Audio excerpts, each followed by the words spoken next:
In today's lesson, we're going to learn how to form covalent compounds. Covalent compounds form whenever two nonmetals get together. When they do get together, they end up sharing a pair of electrons. This shared pair of electrons is what we call a covalent bond. A covalent bond is a chemical bond in which one or more pairs of electrons are shared by two atoms.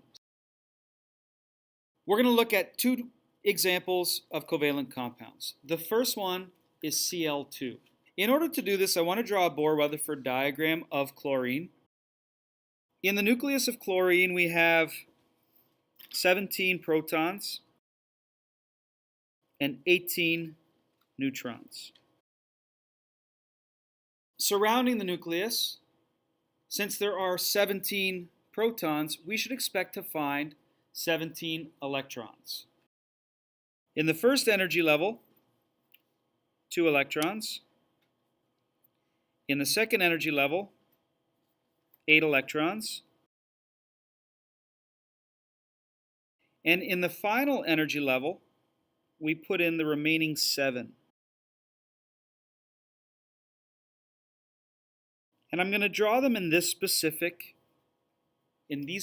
locations for a reason. So I've left this electron here by itself. In order for the outer shell of electrons to be full, how many electrons would we need to complete the outer shell? How many more additional electrons? 1. Okay, so keep that in mind. In order to have a full outer shell, we would need 1 additional valence electron. In this compound, chlorine, Cl2, there are 2 chlorine. So I'm going to draw in a second chlorine. I'm just going to rearrange where I put that lone electron. And this time, I'm going to put it right here.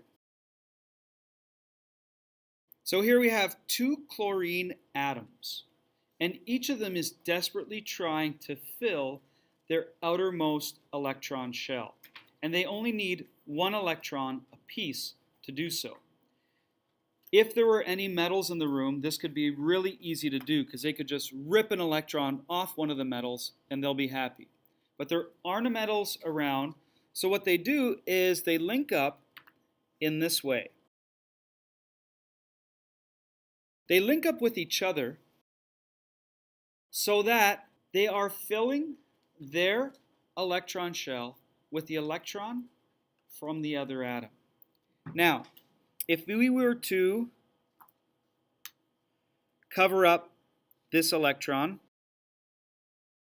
it would appear as if this chlorine atom has a full outer shell of electrons. Similarly, if we were to cover up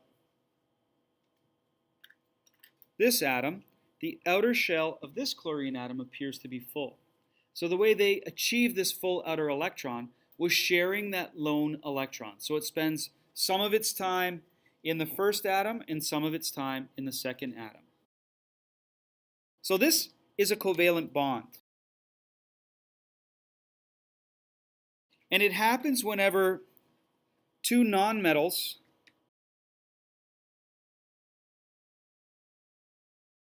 whenever they share a pair of electrons.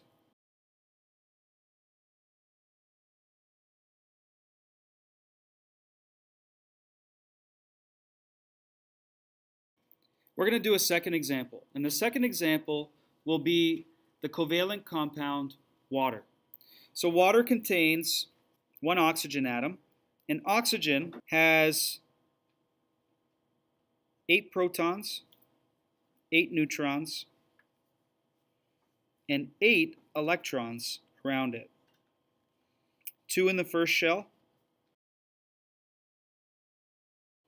and 6 in the second shell. So if we take a look at oxygen, oxygen has 6 valence electrons. In order to complete its outer shell of electrons, it would need 2 additional electrons. Now this compound contains hydrogen. So oxygen will react with hydrogen. Let's draw a Bohr-Rutherford diagram of hydrogen. So hydrogen has one proton, no neutrons, and one electron in its outer shell. What happens when these two meet is that hydrogen will link up with one of the lone pair electrons. In order to complete this outer shell, we need another covalent bond. So we'll need another hydrogen.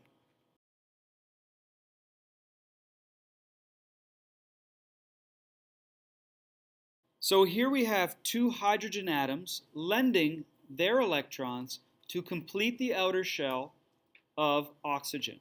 So if we take a look at this compound contains two covalent bonds.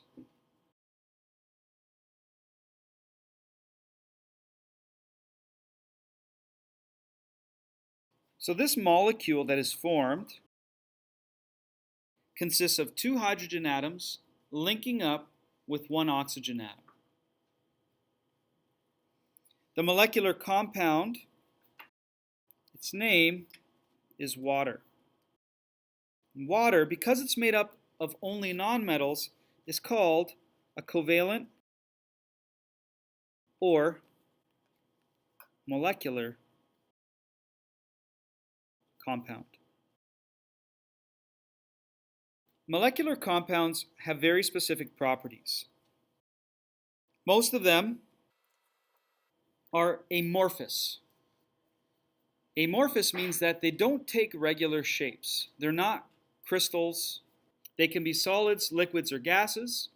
They generally don't dissolve in water, and they do not conduct heat or electricity very well.